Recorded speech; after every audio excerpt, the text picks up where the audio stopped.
क्या आपने कभी सोचा है कि आपके घर में जो बिजली आती है वो आखिर कैसे बनती है? क्या सच में सिर्फ कोयले से इतनी बड़ी बिजली पैदा हो सकती है? नमस्कार दोस्तों, स्वागत है आपका हमारे चैनल कंप्लीट अफेयर्स 360 में, जहां हम देते हैं आपको हर टॉपिक की पूरी और आसान जानकारी। आज के इस वीडियो में हम जानेंगे कि कोयले से बिजली कैसे बनती है, थर्मल पावर प्लांट कैसे काम कर सकता है, और सबसे इम्पोर्टेंट बॉयलर, स्टीम टरबाइन और जनरेटर के बारे में पूरी जानकारी। हम समझेंगे पूरा प्रोसेस स्टेप बाय स्टेप, कैसे कोयला जलता है, कैसे पानी स्टीम में बदलता है और कैसे वही स्टीम टरबाइन को घुमाकर बिजली पैदा करती है। तो अगर आप इंजीनियरिंग स्टूडेंट हैं या कॉम्पिटिटिव एग्जाम की तैयारी कर रहे हैं या सिंपली जानना चाहते हैं कि बिजली कैसे बनती है, तो ये वीडियो आपके लिए बहुत खास होने वाला है। तो वीडियो शुरू करने से पहले चैनल को सब्सक्राइब करें, बेल आइकन दबाना ना भूलें ताकि आपको ऐसे ही इंफॉर्मेटिव वीडियो मिलती रहे। तो चलिए इस वीडियो को शुरू करते हैं। सबसे पहले आपके सामने एक coal based thermal power plant का इमेज है, जिसमें आप देख सकते हैं कि यहाँ पे दो कूलिंग टावर हैं और एक चिमनी है, यहाँ पे बॉयलर है और ये कंप्लीट एक पावर प्लांट की इमेज है। नेक्स्ट हम समझते हैं कि कैसे कोयले से बिजली तक, कोल एनर्जी से इलेक्ट्रिसिटी तक जो है ये कन्वर्जन होता है। कोल एनर्जी डायरेक्टली कन्वर्ट हो जाता है इलेक्ट्रिसिटी में, जो हमारे घरों में बिजली आती है। तो सबसे पहले जो कोल होता है वो एक बॉयलर में आता है, जहाँ पे वो बर्न होता है। वहाँ पे जो है वाटर को ये स्टीम में कन्वर्ट करता है और ये स्टीम जो है एक टरबाइन में आती है। टरबाइन जो है वो जनरेटर को रोटेट करता है और जनरेटर से इलेक्ट्रिसिटी पैदा होती है, जो एक ट्रांसफार्मर में जाती है और ट्रांसफार्मर से एक ट्रांसमिशन लाइन के थ्रू हमारे घरों में आती है। यहाँ पे जो स्टीम जो टरबाइन में जाती है वो कंडेंस होने के बाद, जो है ठंडा होने के बाद, एक कंडेंसर में आती है, जो पूरी तरह से इसको कंडेंसर ठंडा करके और एक कूलिंग टावर के थ्रू जो है इसको वापस वाटर में कन्वर्ट कर देता है। तो ये एक पूरा जो है कंप्लीट साइकिल है, कैसे कोल जो है वो इलेक्ट्रिसिटी में कन्वर्ट होता है। तो यहाँ पे आप देख सकते हैं कि ये कोल जो है एक कन्वेयर के थ्रू बॉयलर में आता है। यहाँ पे ऐश का कलेक्शन करने के लिए एक बॉटम ऐश होता है, एक कंडेंसर होता है, एक टरबाइन होती है, ये जनरेटर है और ये हमारे घरों में ट्रांसमिशन लाइन के थ्रू जो है बिजली घर पे आती है। तो हम इस वीडियो में हम कौन कौन से टॉपिक डिस्कस करने वाले हैं। स्टीम पावर प्लांट क्या है, पर इस स्टीम पावर प्लांट का पर्पज क्या होता है, पावर प्लांट कैसे काम करता है, इसके मेन कंपोनेंट क्या है और स्टीम पावर प्लांट का जो कंट्रीब्यूशन है इंडिया में वो कितना है, और इसके कुछ एडवांटेजेज और चैलेंजेज इसके हम डिस्कस करेंगे। तो सबसे पहले पावर प्लांट का पर्पज क्या होता है। पावर प्लांट का पर्पज जो होता है कोल एनर्जी को इलेक्ट्रिसिटी में कन्वर्ट करना, क्योंकि हमको पता है कि हमको इलेक्ट्रिसिटी की हर एक काम के लिए, हर एक पर्पज के लिए हमको जो है इलेक्ट्रिसिटी की ज़रूरत होती है। तो हमको इलेक्ट्रिसिटी चाहिए, इसलिए कोल एनर्जी को हम जो कन्वर्ट करते हैं इलेक्ट्रिसिटी में एक थर्मल पावर प्लांट के थ्रू। यहाँ पे आप देख सकते हैं कोल है, ये बॉयलर में जाता है, बॉयलर में ये बर्न होके स्टीम वाटर स्टीम में कन्वर्ट होता है। उसके बाद ये टरबाइन, फिर जनरेटर, फिर ये ट्रांसमिशन लाइन के थ्रू जो है ट्रांसफार्मर के थ्रू जो है हमारे घरों में बिजली आती है। अब हम समझते हैं मेन कंपोनेंट। तो सबसे मेन कंपोनेंट इसमें होता है बॉयलर, जो आजकल जनरली यूज होता है वो super critical once through boiler हमारे पावर प्लांट में यूज होता है। और स्टीम टरबाइन, इसमें जो है HP high pressure turbine, intermediate pressure turbine और लो प्रेशर टरबाइन, ये तीन प्रकार की टरबाइन यूज होती है। थर्ड वन है कि जनरेटर, जिससे जो है इलेक्ट्रिसिटी प्रोड्यूस होती है। नेक्स्ट कंडेंसर, ये एक इनडायरेक्ट टाइप जो है contact type of heat exchanger होता है, जिसमें जो है स्टीम जो होती है वो कंडेंस होकर वाटर में कन्वर्ट हो जाती है। Next one is the cooling tower, ये दो तरह के बेसिकली होते हैं, एक है NDCT natural draft cooling tower और एक सेकेंड वन है IDCT induced draft cooling tower. Next one is the pumps, जो पंप्स में बेसिकली बॉयलर फीड पंप्स, ये रॉ वाटर इनटेक पंप्स होते हैं, फायर फाइटिंग पंप्स होते हैं, ये पंप्स हमको इस पावर प्लांट में यूज होते हैं। नेक्स्ट हम स्टीम पावर प्लांट का एक डायग्राम समझ लेते हैं कि यहाँ से बॉयलर में जो है स्टीम जनरेट होती है और वो स्टीम हमारे टरबाइन की ब्लेड्स को रोटेट करती है। कैसे रोटेट करती है हम आगे इसके टरबाइन के पिक्चर्स देखेंगे और समझेंगे। नेक्स्ट जो है ये टरबाइन जनरेटर को रोटेट करती है और जो जनरेटर से इलेक्ट्रिसिटी पैदा होती है और ये जो है स्टीम जो है वापस कंडेंसर में ठंडा होकर वापस पंप के थ्रू बॉयलर में फिर से आ जाती है। तो ये एक कंप्लीट साइकिल है। ये बेसिकली बेसिक प्रोसेस का फ्लो क्या होता है, फ्यूल जो होता है, जो कोयला है, वो बॉयलर में बर्न होता है, उससे स्टीम जनरेट होती है। स्टीम जो है टरबाइन को रोटेट करती है, टरबाइन जो है जनरेटर को रोटेट करता है और इलेक्ट्रिसिटी जनरेट होती है। नेक्स्ट हम समझेंगे कि स्टीम पावर प्लांट का वर्किंग प्रिंसिपल कैसे है। तो हमारा जो है ये बॉयलर है, यहाँ पे क्या है, हीट एडिशन होता है, जिसमें जो है हम कोयले को यहाँ पे बर्न करते हैं तो हीट ऐड करते हैं। अब ये हीट जो है इसमें जो है वाटर आता है, ये पंप के थ्रू इसमें वाटर आता है और ये वाटर ये हीट को एब्जॉर्ब करके स्टीम में कन्वर्ट होता है। वो स्टीम इस टरबाइन में आती है, एक इक्विपमेंट जो एक टरबाइन में आता है और टरबाइन से टरबाइन रोटेट होती है तो यहाँ से हमको आउटपुट वर्क मिलता है।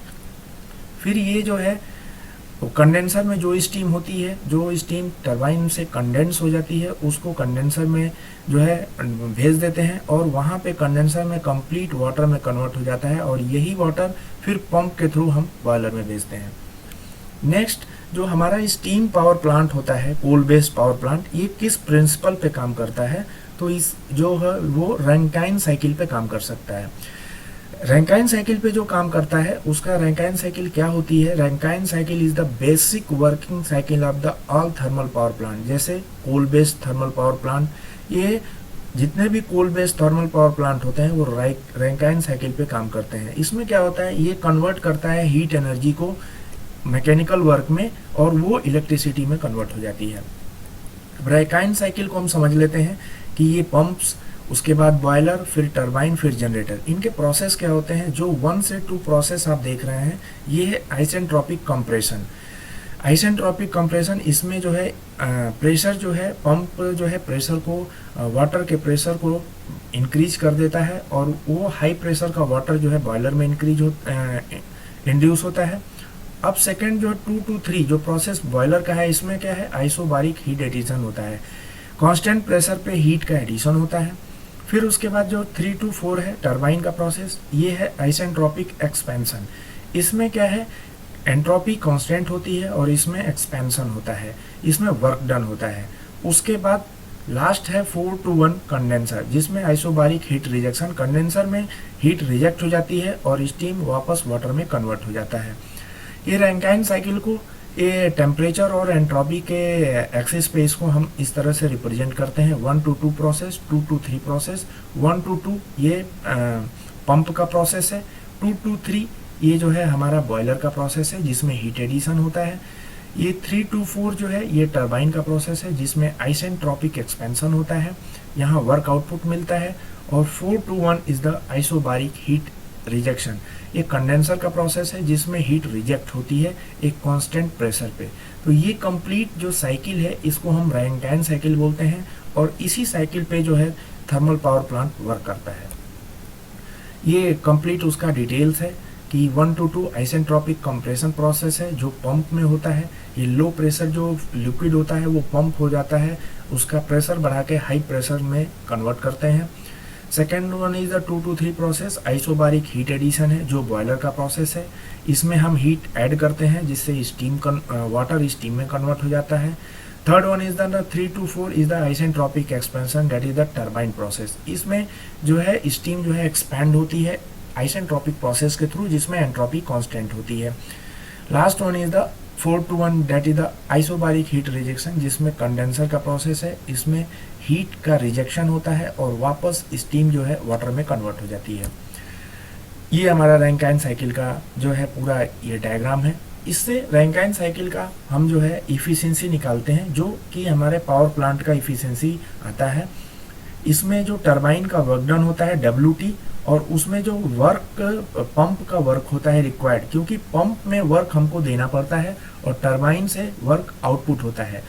तो टरबाइन का वर्क माइनस पंप का वर्क डिवाइडेड बाई जो भी हीट हम ऐड करते हैं बॉयलर में, जो कोल के थ्रू जो हम हीट ऐड करते हैं, डिवाइड बाई QH। ये जो है हमारा निकल के आता है efficiency of the Rankine cycle, that is the efficiency of the coal power plant. अब हम बॉयलर को देखते हैं कि बॉयलर किस तरह से दिखता है पावर प्लांट में। ये एक इमेज है जिसमें आप देख सकते हैं कि ये जो इमेज है ये एक बॉयलर की इमेज है। अब बॉयलर कैसे काम करता है, बॉयलर में क्या है, फ्यूल जो है वो बर्न करता है, जिसमें जैसे कोल है वो बर्न करता है, उससे हीट जनरेट होती है और वो हीट जो है वाटर को कन्वर्ट कर देती है हाई प्रेशर स्टीम में। अब बॉयलर जो है हम जो जनरली यूज करते हैं वो बेसिकली जो है ये दो तरह के होते हैं, एक सुपर क्रिटिकल बॉयलर और second one is the ultra super critical boiler. अभी तक हम लोग जो यूज करते आ रहे थे वो सुपर क्रिटिकल बॉयलर थे। अब जो न्यू बॉयलर जो यूज आ रहे हैं जो इंडिया में वो है अल्ट्रा सुपर क्रिटिकल बॉयलर। अब सुपर क्रिटिकल बॉयलर जो होते हैं इनका प्रेशर जो होता है 221 बार होता है, इसमें कोई ड्रम नहीं होता है, ये वंस थ्रू बॉयलर बोले जाते हैं। इनकी इफिशियंसी 38 से 42% होती है और ये मॉडर्न पावर प्लांट में जैसे बक्सर थर्मल पावर प्लांट में ये यूज्ड हुआ है। Second one is the ultra super critical boiler, is ये वेरी हाई प्रेशर और टेम्परेचर, इसका जो टेम्परेचर है 600 डिग्री सेंटीग्रेड से ऊपर होता है और इसकी इफिशियंसी भी ज़्यादा होती है 42 से 45% और ये एडवांस पावर प्लांट में यूज़ होता है। अब स्टीम टरबाइन की वर्किंग देख सकते हैं। स्टीम जो हमारा बॉयलर से निकलता है वो स्टीम स्ट्राइक करता है टरबाइन की ब्लेड्स को, उससे क्या है हमारा टरबाइन की जो ब्लेड्स हैं, रोटर के ब्लेड्स हैं, वो रोटेट होते हैं और मैकेनिकल एनर्जी प्रोड्यूस्ड हो जाती है। यहाँ आप देख सकते हैं कि 3 तरह की टरबाइन है, HP, IP टरबाइन और LP टरबाइन। LP टरबाइन 2 है, LPA एंड LPB। नेक्स्ट आप देख सकते हैं कि टाइप्स ऑफ टरबाइन, टरबाइन जो अभी आपको हमने दिखाया है कि HP टरबाइन जिसको हम बोलते हैं high pressure turbine. Second turbine होती है IP turbine, that is the intermediate pressure turbine.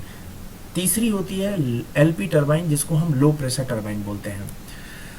अब यहाँ पे आप एक इमेज में देख सकते हैं कि ये टरबाइन का शाफ्ट है, ये रोटर्स बोला जाता है, टरबाइन का रोटर है और यहाँ पे फिक्स्ड बियरिंग लगी होती है। पहले टरबाइन को ये हाई प्रेशर टरबाइन होती है, ये उसके बाद इमीडिएट प्रेशर टरबाइन होती है, इंटरमीडिएट प्रेशर टरबाइन, फिर लो प्रेशर टरबाइन होती है।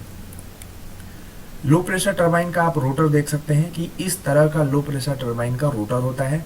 यहाँ पे ये रोटर के ब्लेड्स हैं, इसी ब्लेड्स पे जो स्टीम आती है वो स्ट्राइक करती है और उससे क्या है कि जो भी स्टीम की एनर्जी होती है वो रोटेशनल एनर्जी में कन्वर्ट हो जाती है। अब जनरेटर कैसे वर्क करता है, जनरेटर यहाँ आप इमेज में देख सकते हैं कि ये एक इमेज है जनरेटर का, एक पावर प्लांट के जनरेटर का। जनरेटर में क्या है कि जो भी टरबाइन रोटेट्स होती है तो जो मैकेनिकल एनर्जी होती है वो जनरेटर के रोटर को रोटेट करती है, जिससे इलेक्ट्रिकल एनर्जी जो है जनरेट होती है। और किस प्रिंसिपल पे होती है, वो इलेक्ट्रोमैग्नेटिक इंडक्शन के प्रिंसिपल पे जनरेटर काम करता है।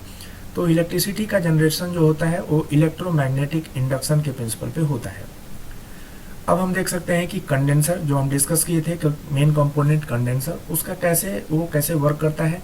तो जो स्टीम होता है जो एक्सट्रैक्ट होती है स्टीम टरबाइन से, वो जो है वो वाटर से कूल होके और वापस रीयूज साइकिल में, पूरे साइकिल में फिर से रीयूज होती है, कंडेंसर में कूल होती है।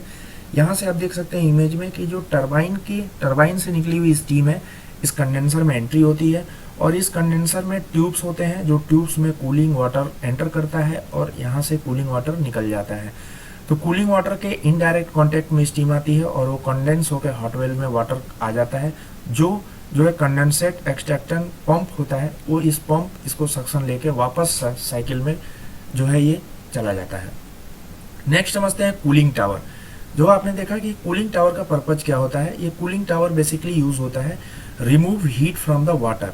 जो भी वाटर है जिसका टेम्परेचर बहुत हायर है, उससे हीट को निकालने के लिए जो है हम इस कूलिंग टावर का यूज़ करते हैं, क्योंकि हम जो हीट जो है वाटर का उसको एक्सट्रैक्ट कर देते हैं एटमॉस्फेयर में और उसको फिर से रिसाइकिल कर लेते हैं। यहाँ पे आप देख सकते हैं कि ये कूलिंग टावर की जो है यहाँ से एयर का सक्शन होता है, यहाँ से एयर इनलेट होती है और ऊपर जाने के भी जो हॉट वाटर होता है ये ऊपर से स्प्रे होता है, नोजल के थ्रू नीचे आता है और ये एयर के कांटेक्ट में आने के बाद ये इस कूल हो जाता है और जो एयर होती है, जो हॉट एयर होती है वो ऊपर निकल जाती है और जो यहाँ पे कूल होने के बाद जो वाटर होता है वो बेसिन में आ जाता है और यहाँ से फिर ये साइकिल में रिसाइकिल हो जाता है। हम देख सकते हैं कि जो हमने पंप देखा है, इसमें ये इमेज आप देख सकते हैं कि बॉयलर फीड पंप जो हमारे पावर प्लांट में यूज होता है, ये बेसिकली क्या करता है कि ये जो वाटर को जो है बॉयलर में एक हाई प्रेशर में लो प्रेशर वाटर को हाई प्रेशर वाटर में कन्वर्ट करके और बॉयलर में ये पंप करता है। अब हम समझते हैं कि why steam power plant dominates. India में स्टीम पावर प्लांट क्यों डोमिनेट करता है, इसका जो है कंट्रीब्यूशन क्यों ज़्यादा है। तो इसके एडवांटेज आप देखिए कि सबसे पहला है कि कोल की अवेलेबिलिटी इंडिया में बहुत ज़्यादा है, तो उसके वजह से हम कोल पावर प्लांट को जो है यूज़ करते हैं ज़्यादा। Second one is the reliable base load power supply. ये 24/7 जो है ये पावर सप्लाई देता है। ये mature and well establish technology, जो कोल बेस्ड पावर प्लांट की टेक्नोलॉजी है ये वेल एस्टेब्लिश्ड है। Next one is the lower cost compare to the many alternative. और दूसरे भी जो अल्टरनेटिव है इलेक्ट्रिसिटी जनरेशन के लिए, उससे इसका कॉस्ट जो है लोअर आता है। अब इसके कुछ चैलेंजेज हैं, जैसे इसमें CO2 का इमिशन ज़्यादा होता है जो इन्वायरमेंटल कंसर्न है। एयर पोल्यूशन जैसे SO2, NOx, फ्लाई एश, ये सब का इससे होता है। लार्ज वाटर कंजम्पशन, इसमें वाटर का कंजम्पशन बहुत होता है। इसमें कोल का ट्रांसपोर्टेशन का इशू भी आता है। तो ये सब चैलेंजेज है कोल बेस्ड पावर प्लांट के। अब कंक्लूजन को हम समझते हैं कि steam power plant are backbone of the electricity generation. जो इंडिया में और पूरे वर्ल्ड में भी जो कोल बेस्ड पावर प्लांट है ये बैकबोन है इलेक्ट्रिसिटी जनरेशन के। और जो थर्मल पावर कंट्रीब्यूशन है इंडिया में वो 70 से 75% जो टोटल इलेक्ट्रिसिटी जनरेशन, जितना इलेक्ट्रिसिटी जनरेट होती है इंडिया में, उसका 70 से 75% जो कंट्रीब्यूशन है वो थर्मल पावर प्लांट का है। Thank you very much. I hope आपको वीडियो पूरा समझ में आया होगा। और आपका कोई भी डाउट है, आपका कोई भी क्वेश्चन है, तो आप कमेंट सेक्शन में आप अपने क्वेश्चन को जो है लिखिए, कमेंट करिए। और वीडियो अच्छा लगा हो तो लाइक करिए, शेयर करिए और सब्सक्राइब करिए। Thank you very much. जय हिंद।